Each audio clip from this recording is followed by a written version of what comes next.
Yes, my name's Con. Questions for Brother Waseem.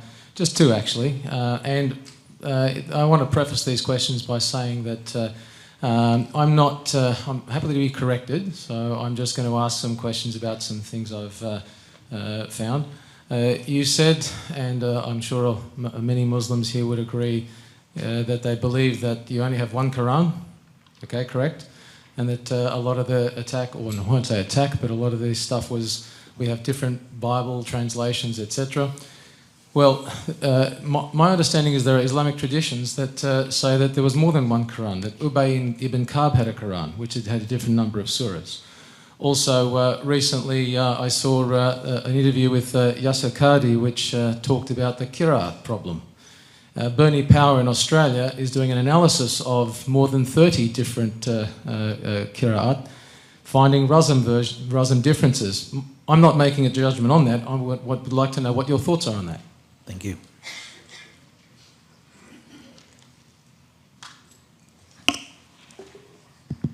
Thank you, brother, for asking a question. He has raised question on different aspects of it. One is that, how we say that there is only one Quran, but, he's come across, the issue of Ubay bin Ka'b, who had a second copy of the Quran or a different number of surahs in that. And he also mentioned that, there is different recitals, readings, which he came across the video of Yasir Qadhi. And the third, he mentioned about the Bernie Power, who's one of the scholars here in Australia, and how do I respond to that in terms of his research and writings. I'll come down from the bottom end. With Bernie Power, I already had a debate with him, and alhamdulillah, we have resolved his matter. So it's done and dusted.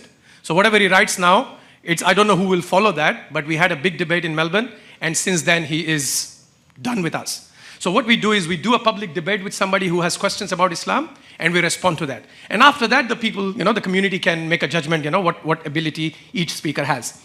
Coming to the first part that, any other companion of the Prophet who had a different number of surahs or copies. See, when the Quran was revealed, you got to understand, the Quran, at the time of its revelation, was revealed orally. The Almighty God revealed it to Prophet Muhammad, peace be upon him, through the Archangel Gabriel. Prophet Muhammad would memorize it, and he would then dictate it to the scribes. The scribes, they would also memorize some of them, and they would write as well. So both of these, transmissions were done, written script as well as the oral script. Now, when the written script was being done, say for example, I and you, we both were scribes. You attended 7 sessions, I attended 5. After 5 sessions, I did not come back. So I thought, whatever I recorded in 5 sessions, the 100 surahs, I thought the 100 chapters, it may be the complete Quran. Another person who attended the 7 sessions got all the 114 surahs. So when this was discussed, up until that time, Prophet Muhammad memorized the whole Quran. He made several of his companions memorize the entire Quran. And Quran, you might be aware, it is recited in Ramadan. The entire Quran is recited. And Prophet Muhammad, peace be upon him, before his death, in the last Ramadan, he recited the entire Quran twice. So the entire Quran's memorization was complete. Its recital was complete. Its recital was transmitted to several companions. All of them agreed to the 114 chapters of the Quran.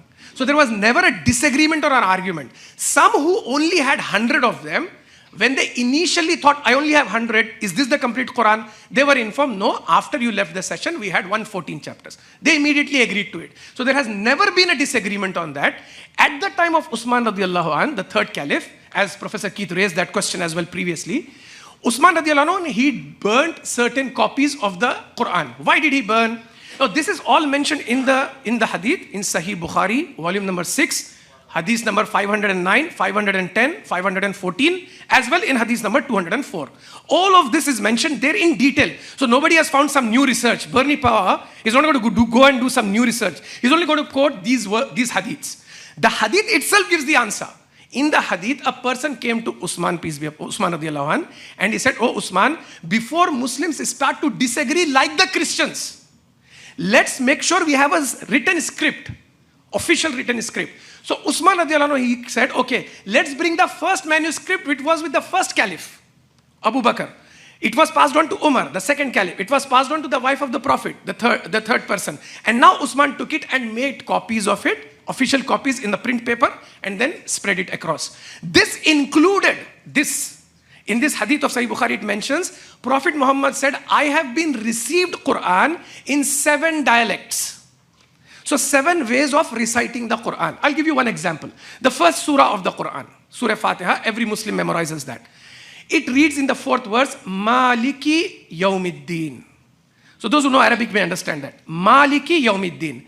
The alphabets remain the same. The second reading is Maliki Yawmiddin. Instead of saying Malik, you say Malik.